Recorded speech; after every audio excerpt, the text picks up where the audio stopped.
PGX Tech Tampa Base Pulse Radio. It is a Friday afternoon, sitting here with my man. I made a couple of farmer jokes on him and shit like that. He knows I'm not serious, but this is Jay Balbuena. What's up? What's going on, Jay? How's it going, man? Doing pretty good, man. So let me ask you a first question, I guess, right? Because I read on your bio that you're originally from California. You moved out to Nebraska over there. And what was that transition about? Like, were you just tired of LA? Like, you needed to get out of there, change of pace, or what was going on with that? The story behind that is I had dropped out of school when I was in California, and all that gang stuff was a big impact in my life. And my mom eventually got tired and stuff and said, either you go back to school or you're going to Omaha with your dad to go work in his business. And at that point, I had just gotten a gun pointed at me while I was picking up my sister from kindergarten. And I was like, you know what, send me over there to my dad. So that's how I ended up in Omaha. Okay, I got you. So, first questions first. We'll get back to the LA topic in a second here, but yeah. So because you know how people picture Omaha, you know, I mean, it's kind of like off the map and everything like that, and it's just like, what is like the music scene out there like do you have venues or like, let's just say before COVID, like were there venues out there where there were clubs to hit up where you could do like a little bit of freestyle or something like that? Like, what was all that looking like out there? So I want to go ahead and clear out the whole corn stuff. Nebraska, yes, big corn state, but there's two main cities right on the east of the state. It's Omaha, and then a little south to us, like an hour south from Omaha, is another city called Lincoln. Lincoln, right? Omaha and Lincoln is the only non-farm towns in the whole state. But yeah, Omaha and both Lincoln, Nebraska, we have clubs, we have venues. It's like any other city, smaller, but we have venues dedicated just for rap shows, independent rap shows, and all that other stuff. So the indie scene out here is pretty big. Yeah, but you'd be surprised. No, I kind of believe you because, I drove through there once. I was taking a vacation, in I think it was Arizona, and driving back to Chicago, it kind of brought us through there, and I was kind of surprised that Lincoln was actually as big as it was. Because once again, I mean, it's kind of like off the map. You really don't hear a lot of people talking about it and everything, So yeah. it was kind of surprising that big freeways, skyscrapers and all that kind of stuff. Because you figure it's out in the country, right? So kind of like Iowa and shit. I guess I don't know, whatever. But yeah, I just wanted to find out because I'm always interested on what the local music scene is, because obviously as a musician, you want to get out there, you want to perform for some fans, and you want to generate this following. I'm assuming that was probably. It would probably have been, a lot busier, of a market like for you in LA. But as you mentioned, because you were growing up there in the 90s? Yes, I grew up there in the 90s. I actually moved out of there in 2007. Okay. So you were kind of like in the mix of all that shit. Like I mean, back in the 90s, it was Compton, South Central, Dr. Dre, Snoop Dogg, everybody was Ice Cube and everybody. I mean, it was pretty wild out there, right? Yeah, I actually, rest in peace, Jerry Heller. I actually got to meet him, and I kind of knew him, not on a personal level, but we talked quite a lot before he passed away as well. Jerry Heller being the manager for NWA at the time, back then. Yeah, it was pretty easy to network out there as well and get to meet certain people that were, I guess, important in those eras back like in the early 80s, early 90s. And I was always in close contact with Jerry Heller as well. So like I said, rest in peace to him. He was a great guy. Nothing like they portray him as. Right. He was a really great guy. Yeah, definitely. Media has an influence on how people are portrayed and everything like that. So yeah. I don't see that. I mean, he helped he helped a lot of people out. Just breaking up, from the underground and stuff like that. So I mean, you really can't hate on that guy. But once again, you go back into stereotypes with all that kind of shit. So. Tell me about the release. Chivalry is Dead, and you killed it, right? And I got that right? Yeah. So it's because it's like that double title. So tell me about. Let's talk about that CD for a second. All right. So that CD project, it's Actually, it's a dual project between me and another artist I am currently working with. He goes by the name of Say Less. Um, we we originally started working as features on my songs. Um, he was doing the hooks. Those two different songs where he threw a verse in and stuff. Uh, we released "Gave You My All" first, and then we released "Fall," which caught your attention. Mm-hmm. And then we released "Letter to My Son," which was a total of 3 releases within a period of 10 days. Okay. And after that, we saw the attention we were getting, not only from online, from the online community, but here locally as well. So there was a lot of people who were giving us really positive feedback. So we sat down and we were thinking, I was like, you know what? You've gone through most of the stuff I've gone through, from breakup related issues to the whole child custody issues to getting cheated on, unfortunately. And we sat down and we were like, we should just make a whole project based on those subjects. And that's where the name "Chivalry Is Dead," you killed it. You killed it, right? Came from. Yeah. Okay. Now I understand that. You know, I've been through some similar situations, obviously myself. You know, unfortunately, right? But I mean, I think not going to get into too much politics. You know, let's keep it about the music and everything, right? So, so you got this project coming up, and you know, you have these songs out now. Like, how often are you actually like? Where do you draw inspiration from beyond like you know, beyond like breakup stuff, right? Where does some of your motivation come from and inspiration come from to create like different tracks? You know, obviously very family oriented, right? Because you have the song "Letters to My Father," then you have the song "Letters to My Son," and obviously you have what was it? It was "Fall," and then the other one I played it last night. And I can't. It like slipped my mind right now. All I Know. All I Know. There you go. Yeah. So those were obviously, you know, both of those kind of like relationship based, and the other two family based. So I'm assuming that that's obviously one of your bigger motivations is family. What else helps you out there with like getting motivation to do tracks and everything like that? To be honest, I do. I turn to this music as a self-therapeutic type of coping mechanism for me. So my motivation when I make music is to, I guess, kind of like a public diary that I use it as. It helps me get a lot off of my chest and gets me cope with certain things I would usually bottle up inside and not be able to tell anybody about. To me, it's my therapy basically, and that's my motivation behind it because it helps me out mentally. I got you. I don't know if releasing music is a lot more expensive than a shrink or not, right? But hey, right. Let's take a step back real quick. What we're gonna do right now is we're gonna listen to Jay's song. This is on YouTube and it's gonna be video formatted here. Take a listen. This is Letters to My Father.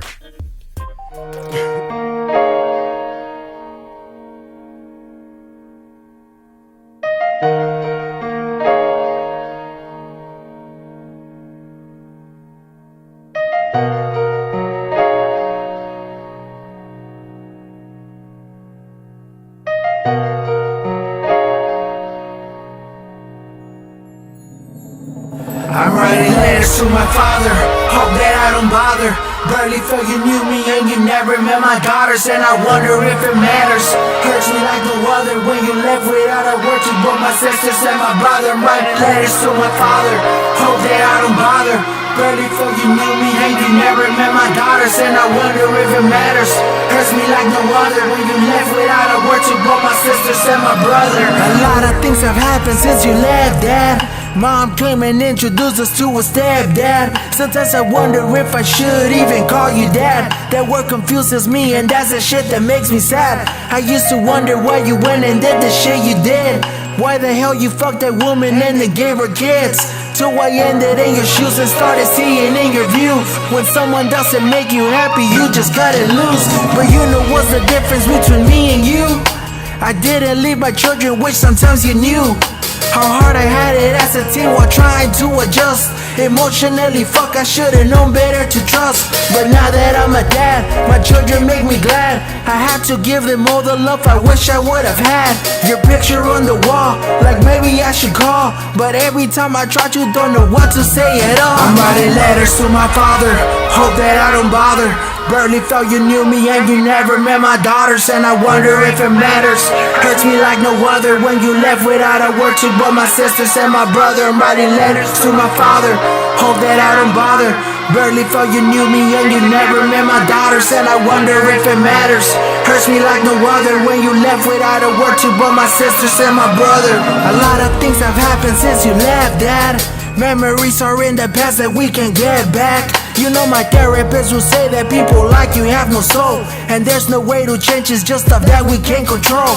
I try my best to walk a different path apart from you, but sometimes I just feel that I went way too hard on you.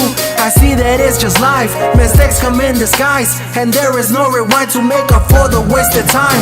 But you know what's the difference between me and you? I ended up connecting with the kids that you screwed. You left them both behind, another fam you declined. When plans don't seem to work out, you just seem to go blind. But somehow I still love you, something I can't deny. You gave me 2 new brothers and I'll claim them with pride. I know you're not a villain, so therefore you're forgiven. I'm writing letters to my father, tell him that it's written.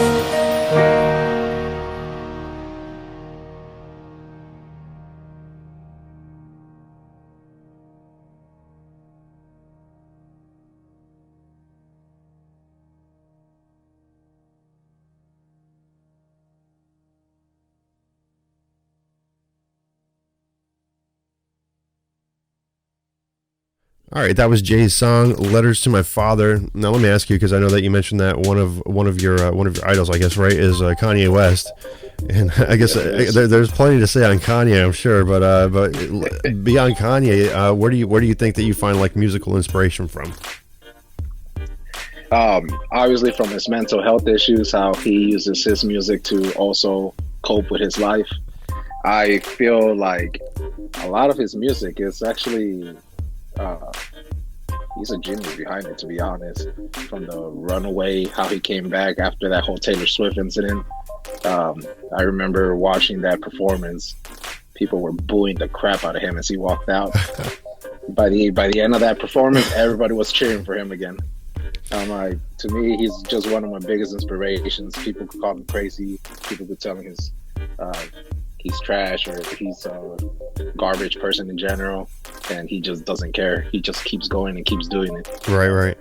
You know, because I was in Chicago from about 97 to about 2004, right? And I was on the South Side, and I actually, I saw a couple of his underground shows that he was doing, because he was still kind of like in that breakout phase, right? Like when Chappelle's Show came out, like later on, he was obviously a lot bigger, but I got to see him kind of like on a more personal level, and then like a little bit more of a professional level. And I think maybe what happened is, because he's been in the music game for forever. I mean, he's been rapping ever since he was like 14 years old or some shit like that, right? He's been in it forever. So I think what may have happened though is growing up in a really poor city, on the south side of Chicago and everything like that. I think the money just got to his head, honestly. Like how do you cope with that, really? Like, can you imagine just like winning the lottery and just getting like $200 million handed to you? I mean, I think anybody would go nuts at that point. But not only that, right? You just become an automatic celebrity, because all of a sudden you have like 200, 300 million, album sales or whatever the hell it is, and you got all this money flowing around you. Plus you got all this recognition. You walk out the door, everybody knows your name. I think maybe that's something that kind of like triggered some of the bad shit in his head there, Yeah, I feel like all that other stuff triggered his mania. If he is really suffering from bipolar, his mania must have got triggered by all that. You stay unmedicated with that stuff, and I know that because I have family that deal with that mental health issue. Yeah. And you stay unmedicated, it's very easy for them triggers to just be coming in. Oh, absolutely, man. And then, I mean, obviously being tied in with the Kardashians, that's a whole nother, story for, in itself. But I mean, yeah. those people, I can't imagine anybody in the Kardashians like actually being sane at all, so kind of like being stuck between a rock and a hard place, I guess. But no, he does kick out the hits, I mean, there were some collaborations that I heard back in the day and everything like that. You know, I would think that, you know, I really did enjoy Kanye's earlier stuff. You know, obviously same as Jay-Z. You know, they're both gonna have music which is just gonna resonate through a lifetime. I don't think like 10 years from now or 15 years from now, 20 years from now, you're really gonna forget who the hell Kanye is. You know, he's gonna be in the scene, fans or not. You know, one way or another, his name is gonna be out there. You know, so now I see that, you know, you have the Instagram account and everything like that. You don't seem to be like too active with like posting and all that kind of stuff. Like, do you use other venues, you know, as far as social media is concerned, like, you know, like going through like, Facebook and like, let's say just for musicians like SoundCloud, Bandcamp. We obviously met on Slaps, so you're on Slaps. Which is a great community also, because I've met plenty of really cool musicians out there. You're actually going to be the third interview, and you're going to be the third interview that I've been doing with somebody that I actually met off Slaps. The first one, Carlos Fandango. Second one, Vibe Electro, and it's going to be you now. So, what other ways do you think that you utilize social media to your advantage? Here's the thing about social media. I used to be really big on it. My first Instagram account actually had a few thousand followers, all generic followers, and I unfortunately deleted that after I stopped making music for a while. I just deleted. I regret deleting it because I had so many people that were actually following me for my music on it that I lost contact with. And I used to be real big on Facebook. I have my own Facebook page. I used to be real big on SoundCloud. I still have that SoundCloud account up. Never got into that Twitter stuff. But eventually, I don't know. It sounds irresponsible for me to say this as somebody who makes music, but I just stopped caring about the social media stuff. I deleted that Facebook page that was dedicated specifically for my music. I left the SoundCloud up because it has some of my old songs on there. I started my Instagram again, but I'm slowly shifting it from the whole family orientated pictures only to making it more about music stuff.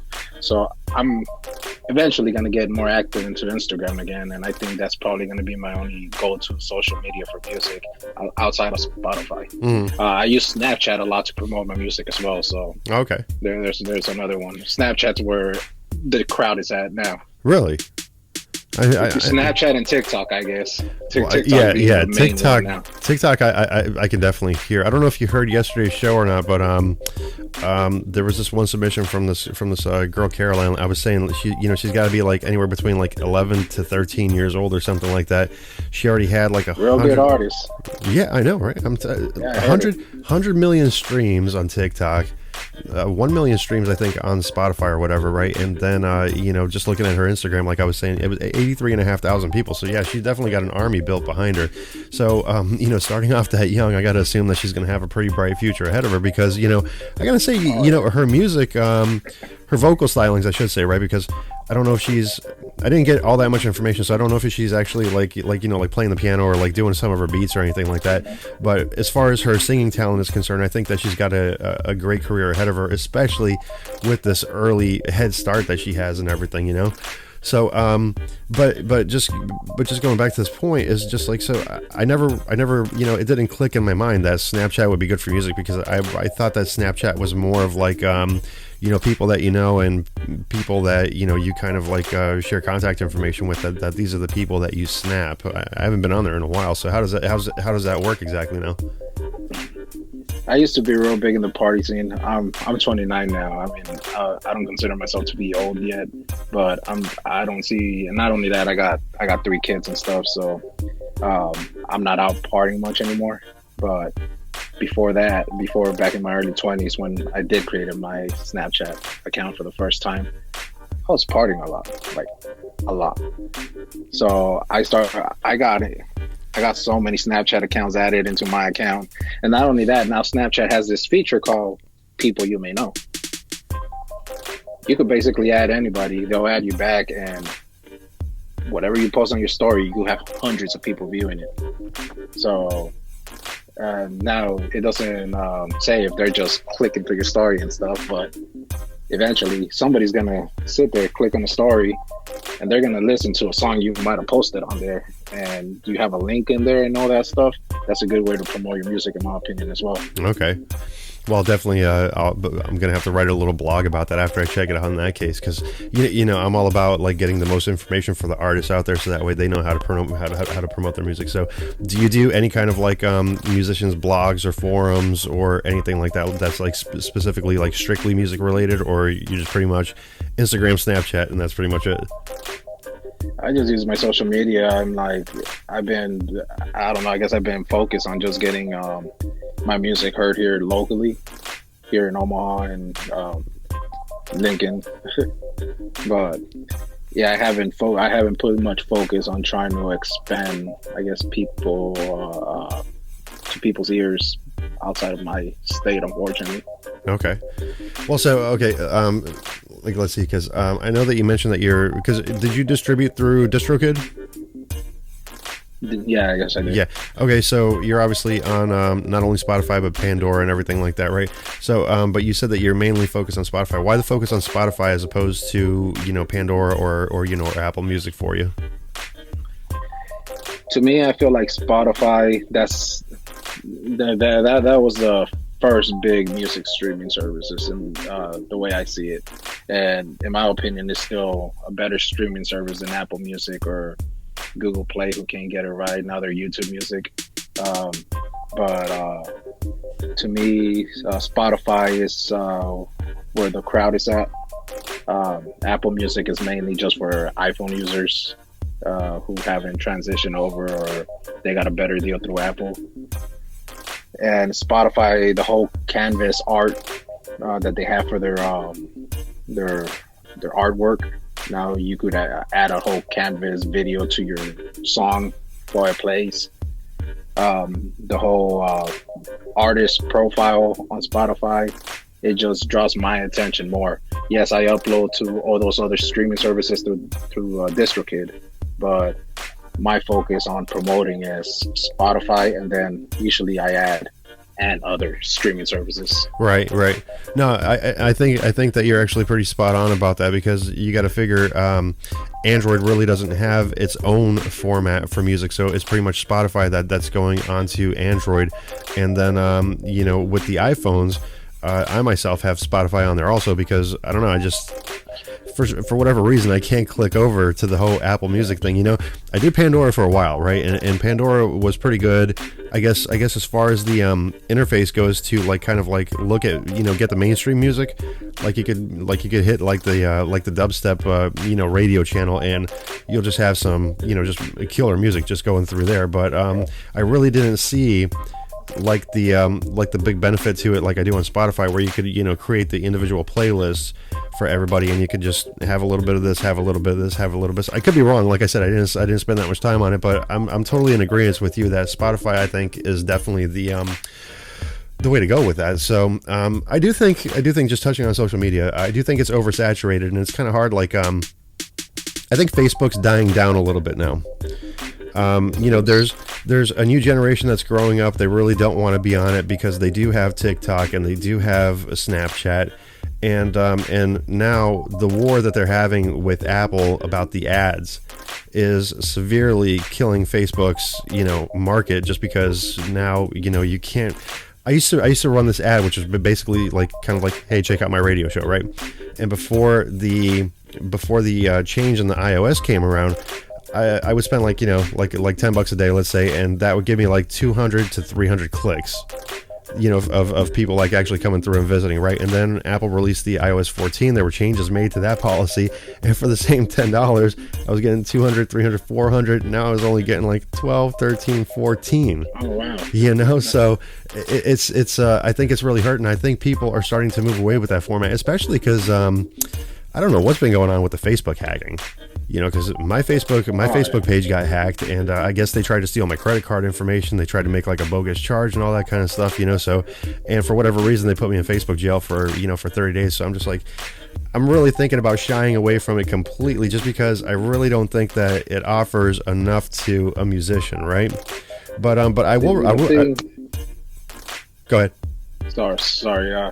The thing about Facebook and musicians, and that's the reason why I stopped focusing on the on Facebook, promoting my stuff on the Facebook app. Back then, it's like you said, you posted something, the advertisement got to a bunch of people. Yeah. Back then, you could post even without advertisement, and it would still get to a bunch of people. Absolutely. Because of the way your timeline feed would distribute different things.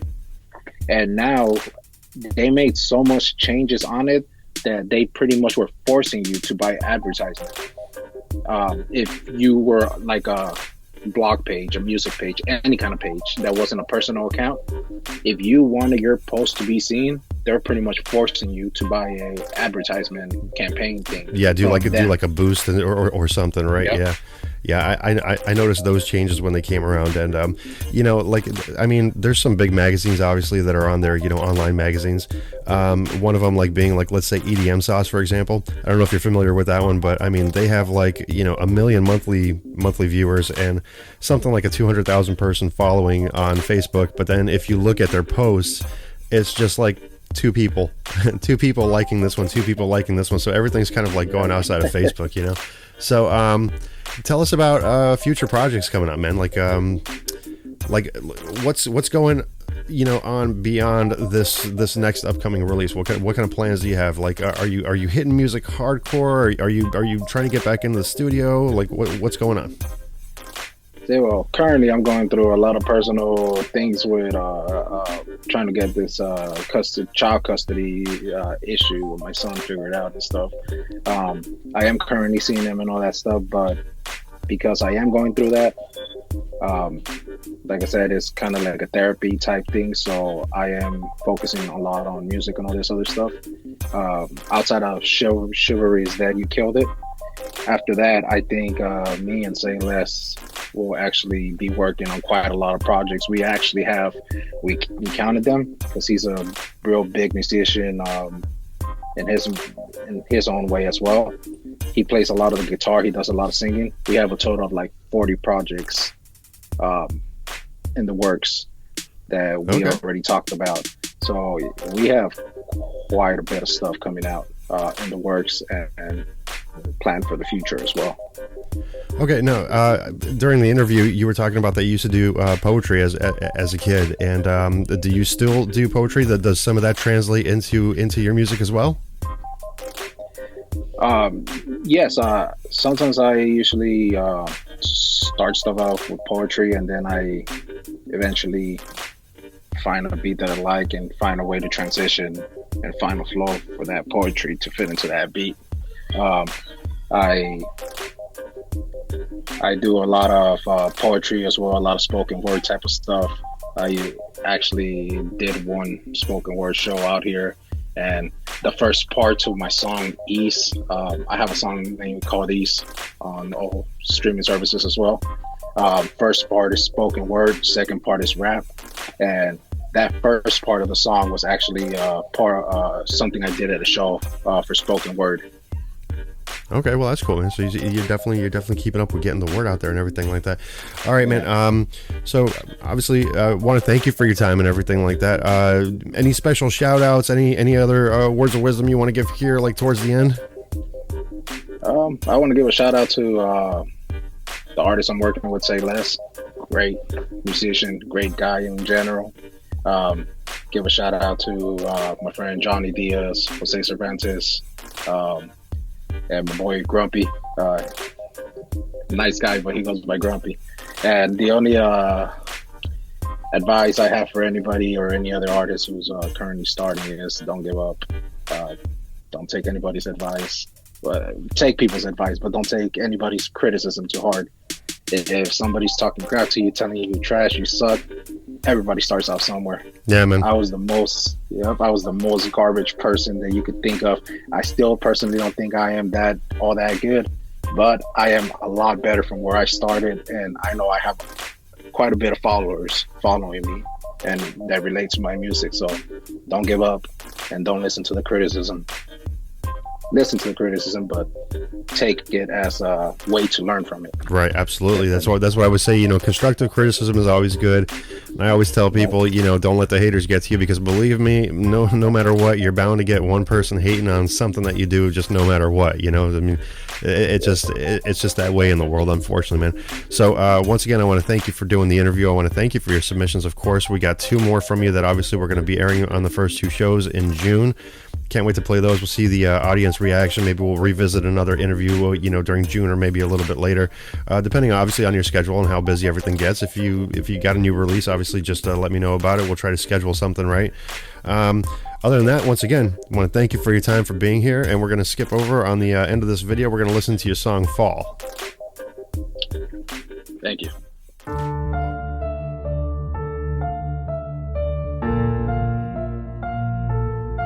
Say less. JB.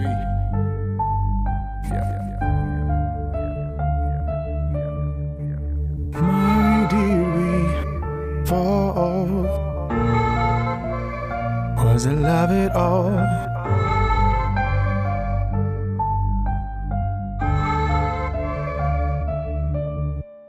Why did we fall? Was there even love at all? Cause right now, as it seems, we don't share the same dreams, and it's killing me. Why did we fall? Was there even love at all? Cause right now, as it seems, we don't share the same dreams, and it's killing me. It's crazy we're here, the thing that I fear, the thing that it seemed that you wanted so near. You know what you did, how you look in the mirror. Tell me one thing, is your head finally clear? It's getting so hard not to write up a diss. I promise one thing that's on top of my list. When this is all over, it's me that you miss. No matter who's there, then they'll think that you're his. It's crazy to think, how much did I give to someone ungrateful who did what they did? Remember that night it was raining, we kissed outside of a hop, right after the club. So foolish of me for thinking of love when you were on bullshit right off of the start. I'm stuck in the dark, it's mentally hard to keep my composure when you shattered my heart. Why did we fall? Was there even love at all? Cause right now, as it seems, we don't share the same dreams, and it's killing me. Why did we fall? Was there even love at all? Cause right now, as it seems, we don't share the same dreams, and it's killing me. Go and play victim if that's what will help. If it makes you feel better, I'm going through hell. I'll take it, I promise, I guess I will tell. All of the bullshit you hide up so well. Remember the good times before it all fell. We're dying and splitting like cancerous cells. On top of that coffin, you're hitting the nail. I promise I got this and I will prevail. It's funny though, it's what you always do. Cut me off when there's someone new, then come back when they're done and through. We are gone, it's all over, dude. Makes me sad, I can't even look at you. Wake up mad at what you put us through, and it was all for what? Look at the aftermath. Made the world go black, and we can't go back. Why did we fall? Was there even love at all? Cause right now, as it seems, we don't share the same dreams, and it's killing me. Why did we fall? Was there